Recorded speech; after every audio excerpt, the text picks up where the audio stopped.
Hereditária? Não sei, Brasil. Não, analisando, gente. assim, o quadro de ações que ele já tomou, coisa boa não é. Coisa boa, não é? Já aproveito e falo para quem está se identificando, procure uma pessoa especialista em transtorno de personalidade narcisista que possa diagnosticar, que tenha as ferramentas adequadas para diagnosticar, ok? E vá ver um diagnóstico. Sim. É uma bosta receber um diagnóstico, mas, né? Inclusive, É melhor do que...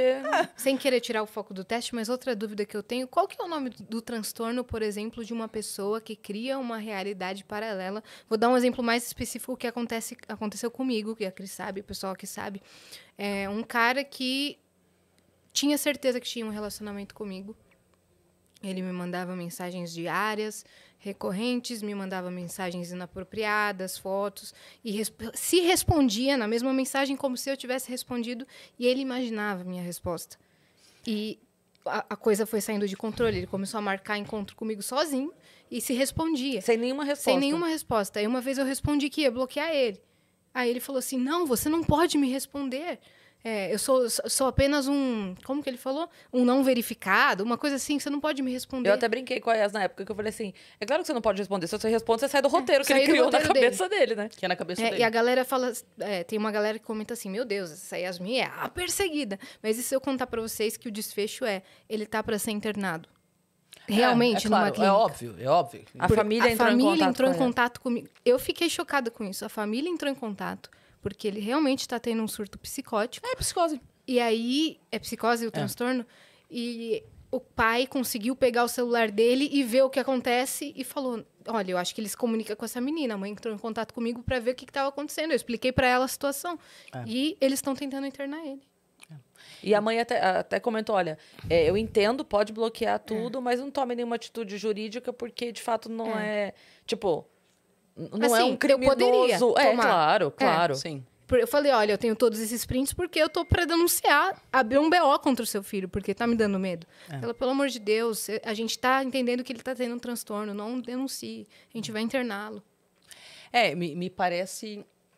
Oi, Agora, tá tudo bem? Então tá bom. Não tem que pedir desculpa, não. Né? Como é que você aparece e a gente não te manda um beijo? Um beijo pro Lu. Beijo, Lucas Salles. Só não vou chamar você aqui que você mostra a bunda. Sabe o garoto que eu tô falando? É ele aqui. Mentira. Coitado. Brincadeira, Luquinhas. Então, pelo que você me falou, né? Sim, no espectro dos transtornos psicóticos, né? Transtorno esquizoafetivo, bipolaridade, esquizofrenia, depressão psicótica. Pode ser uma esquizofrenia, né?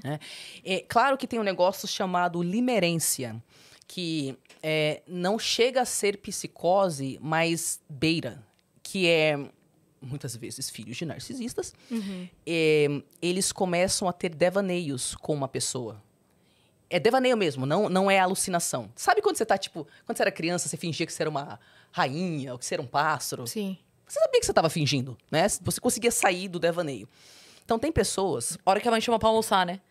Isso mesmo. Vamos lá, Esse vai, momento droga, a gente vou ter que volta parar pra de voar realidade agora. na hora. Exatamente. Comenta, opa! Então tem um negócio... Minha mãe brincava quando ela chamava a gente pra jantar, tava jogando videogame, e aí a gente responde, aqui, olha a idade da pessoa fazendo videogame, aqui ó, o Atari. É o Atari. Aí, entreguei muito Entregou. agora, né? Mas a gente brincava, porque toda vez ela chamava, eu falava assim, peraí mãe, tô quase morrendo. E daí ela falava assim, não responde assim que os vizinhos vão me denunciar. Deixa só eu morrer. Eu vou morrer aqui, Ela já falava, vou. não fala isso. Criatura! Daqui a pouco mais conselho tutelar aqui na porta, tô morrendo. Exatamente. Então, nesse tipo de devaneio que a pessoa se perde. Isso. Então, e tem um negócio chamado devaneio excessivo, que é assim, algumas pessoas têm uma característica que parece ser do cérebro mesmo, que hoje é chamada de devaneio imersivo. Este cérebro, ele consegue entrar em transe espontaneamente e profundamente. E é diferente de outros cérebros. Outros cérebros têm que fazer um foco, tal, meditar, não sei o quê, para ir entrando em transe. Por alguma razão que ninguém sabe, algumas pessoas têm a capacidade de entrar em transe instantaneamente. E quando elas fazem isso, elas entram em devaneio, tá? Aí elas começam a ter, tipo, uma vida paralela do devaneio. Na vida paralela, seus É uma jogadores... realidade virtual. Isso. Tipo, entrou no metaverso. Só Perfeito. que ela fez o próprio metaverso. Isso. Só que a pessoa sabe em todos os momentos que aquilo é devaneio. Ah, tá. Tá? Ela não confunde com a realidade.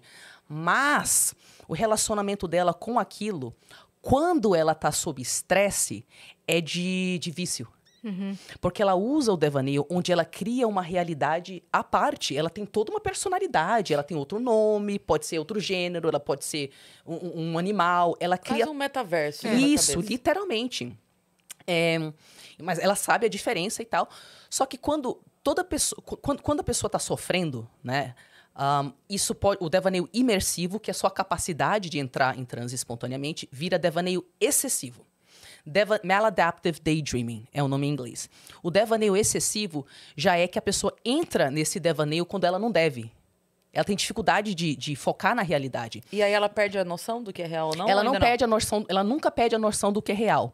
Mas ela usa o devaneio do mesmo jeito que um dependente químico usaria uma droga para não ter que lidar com a realidade. Talvez nesse caso, a gente tá aqui falando de alguém que a gente a gente não tem um diagnóstico, mas talvez nesse caso seria essa relutância dele, tipo assim, não me responda. Sim. Porque aí você quebra aquela história que eu tô criando. Isso. Aí isso, por que isso me chamou a atenção, tá? Pessoas que têm devaneio excessivo, né? E eu já tive, né? Então eu já passei você tem que passar mais de 50 e poucos % do seu dia em devaneio. Eu tive isso durante anos, que eu não ia pra escola, né?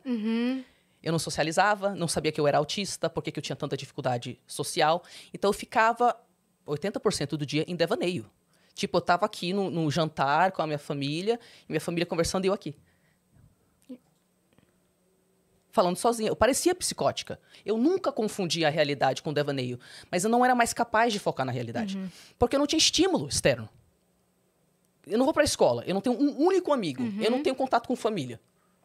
Sim. Eu não faço nada. E ainda dentro de casa, aquela Dentro situação... de casa, eu vou criar amigos imaginários. E eu vou ter devaneio com eles. Então, o que acontece com algumas pessoas é que elas têm devaneio imersivo, que, diante de sofrimento extremo, vira devaneio excessivo, aí ela começa a ficar o dia inteiro naquilo. Aí, para algumas pessoas, tem um tipo específico de devaneio, que é limerência. E limerência é você se apaixonar por uma pessoa que não é real, o relacionamento. Aí a pessoa começa a passar o dia inteiro tendo uma história de amor com você. Sim. E pode durar anos. E ele misturava fatores reais, tipo, do que eu Isso. postava, ou do que ele via aqui no Vênus, eu falando, e incluía na história. Isso. Então, a diferença é que quem tem limerência, ela tem devaneio excessivo. Ela tá em fantasia. Enquanto ela tá tendo a fantasia, ela sabe que é fantasia. Mas o que acontece se você não tá socializando e saindo da sua cabeça é que, por mais que você saiba que é fantasia, querendo ou não, se você passa, sei lá, 8 horas do dia transando com você na cabeça, querendo ou não, se eu te vejo na internet, a associação emocional que eu tenho com você é do meu devaneio. Então eu começo a agir como se nós estivéssemos juntos. Só que essa pessoa, você pode falar com ela, tipo, tá, mas você transou com a pessoa? Ah, não, só na minha cabeça. Ela sabe. Ok, mas como que você agiu com ela quando você a viu? Putz! Eu agi com ela como se a gente tivesse realmente transado. Então, ela percebe a diferença entre o devaneio e a psicose. Mas já mudou de capítulo pra ela, né? Isso! Entendi. Então, querendo ou não, ela vai agir como se estivesse no devaneio. Então, ela vai precisar... Eu já tive cliente assim... Um longo período, assim, para você falar o que é o que não é real. Ela consegue ver, mas ela fica entrando no devaneio espontaneamente, porque ela tá sofrendo na vida dela. Sim. Quem tem maladaptive daydreaming tem 2 ou 3 outros diagnósticos juntos. Então, é transtorno de ansiedade, transtorno de depressão. É uma fuga, na verdade. Exatamente.